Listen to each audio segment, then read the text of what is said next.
enfuna y'ettaka mu bika byonna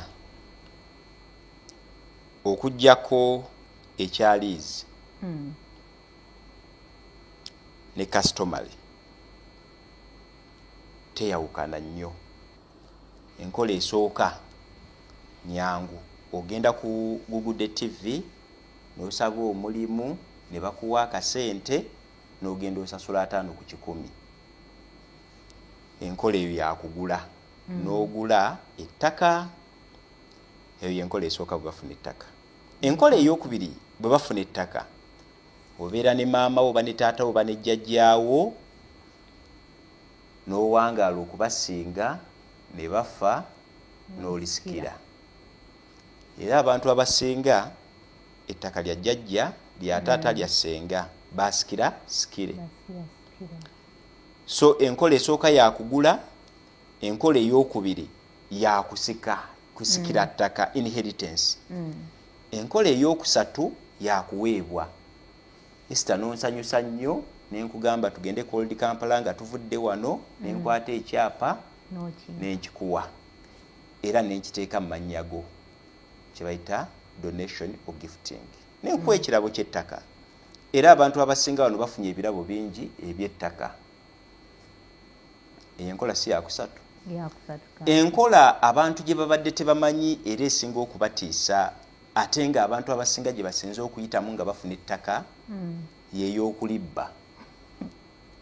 Enkola ey'okuna. Enkola ey'okuna. Kulibba bubbi. Enkola etya eyo kansa? Era abantu batuleeyo ne bakaayana nnyo nti nedda Esther teyafuna ttaka. Ziri enkola endala engeri gye zimanyiddwa nti ziriko nkaayana. Tugenda kwesiba nnyo ku nkola eyo ey'okulibba. Kuba abantu bakaayana nnyo, atuuka mu ofiisi n'oga Esther ettaka lirye. Nedda yabba libbe nti okulibba lyo yalibba n'erirye. Ndimuggyako nti ani tokyasobola ddimuggyako. Ate nga ne Esther atuuka mu kooti n'aga owekitiibwa omulamuzi ettaka eryo nalibba. Era omulamuzi n'aga kituufu walibba era walibba bulungi, genda nalyo. Kati awo balooya we tufuukidde ababbi n'abalamuzi. Omuntu n'amateeka wajjiramu. Naye kaakati ekibi simanyi gwe tugenda kuba nga tuyambye. Tuyinza okuba nga tusomesa abantu obubbi, ababbi b'ettaka. Naye ng'ate tetujja kugaana kusomesa abantu bayige be babbako era bababbako batya, omubbi n'agenda. So omubbi ayinza okukifunamu naye tukusaba olokoke eyandikifunye mu ngeri y'okubba. Gwe bagenda okubba twagala oyigemu baleme kubba. Ettaka balibba batya? Mu 1983 ne mu 1995 aba CA Constituency Assembly baatula ne bakola ssemateeka wa Uganda. Abakola Land Act ne bagamba nti omuntu yenna eyabba ettaka wakati wa 1983 n'okudda emabega n'alibba ettaka lyo n'aligenda n'alitulako n'alizimbako n'alikolerako ng'awezezzaako emyaka 12 okuva 1995 okudda emabega, emyaka 12 tokkirizibwa ddi muggyako. Ate nga lyali lyange. Naye yalibba bulungi. Ssemateeka ne Land Act, amateeka ga Parliament gamugambye nti gwe wabba bulungi kati kyaggwa. Myaka 12 okuva 83 mpaka 95 takunyegangako nti tanyegangako. Naye nange namugwikiriza nga avudde mu Uganda n'agenda ebweru n'endyetuuzaako era balirwana bamumanyi. Kasita kooti ejja kukyalo nega wajjako ddi 82 ngaga Esther genda kuzobadde okola ebweru onoonye ettaka eddala ono tokyamugjawo. Ono yatwalawo waafuuka wawe. Ontegedde bulungi. Kati eryo ettaka liba ligenze. Ettaka ery'omulundi ogwokubiri, enziba ey'omulundi ogwokubiri kwe kujja ne weesenza ku ttaka ly'omuntu ng'akulaba. Akulaba bulungi. Nti Esther ze ku ttaka lyange namulabye. Ne mutandika okuyomba. Esther ojja kuvaawo sijja kuvaawo, ojja kuvaawo sijja kuvaawo. Sente ez'okufuna looyo omutwale mu kooti ne zikubula. N'omuwandiikirako amabaluwa. Mwaka gumu mwaka ebiri. N'omusanga ne mulwana. n'omuvuma n'alyemerako n'azimba amayumba myaka 5 myaka 8 myaka 10 n'olwalamuuka awo ku mwaka ogw'12 n'ennaku 3 Katonda n'akuyamba oluguudo oba amasanyalaze ne gajja gayita ewammwe gavumenti n'ekwaka compensation banoga nti nze lwe balimpa compensation zange nja kufuna sente ezigula looya nkuloopi ka compensation n'okafuna emyaka 12 n'ennaku 2 oba n'olunaku lumu bukyanga mutandika okuyombera ettaka noga kamutwale mu kooti olutuuka mu kooti ajja gamba omulamuzi ow'ekitiibwa omulamuzi twatandika ku nkaayana z'ettaka lino emyaka 12 n'ennaku 2 emabega ono tandoopangako kooti ejjaga okakasa ebbaluwa yasooka guwa giroopa nti enze yagiroopa ne muloopa ne muwandiikira nga mutiisatiisa ave ku ttaka lyange bwe tugenda okubalabalamu giri emyaka 12 n'ennaku 2 olowooza ettaka okyalifunye lino obudde obuloopa bwakugwako kubanga obudde obuloopa oyo gwe babbako ettaka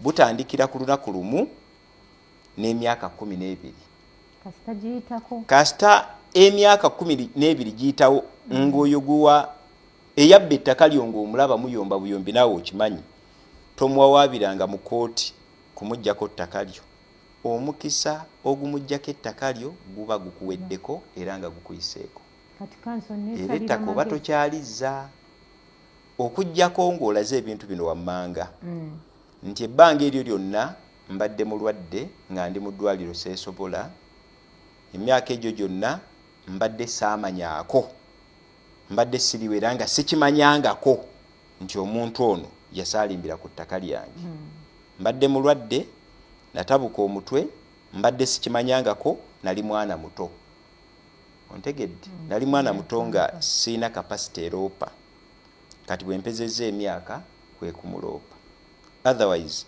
omuntu yenna bw'atwala ettaka lyo emyaka 12 nga tomuloopye mu kooti wadde okumuggyako mugugulana ettaka aba alitutte kimafiya omulamuzi ne balooya ogenda batenda obubbi naye nga bali mu kutaputa mateeka so awo abantu abasinga bwe baviirayo ne bagamba naye abalamuzi babbi omulamuzi omusajja najja ne mu kooti n'agamba ne banneyiba ne bakyogera omulamuzi n'asala bw'ati okitegeera so yensonga etuleeta wano tubasomese mumanye nti basobola okukubbako ettaka lyo ezo enkola twakalaba bbiri ze babba ettaka limitation n'omuntu eyajjako edda emyaka 12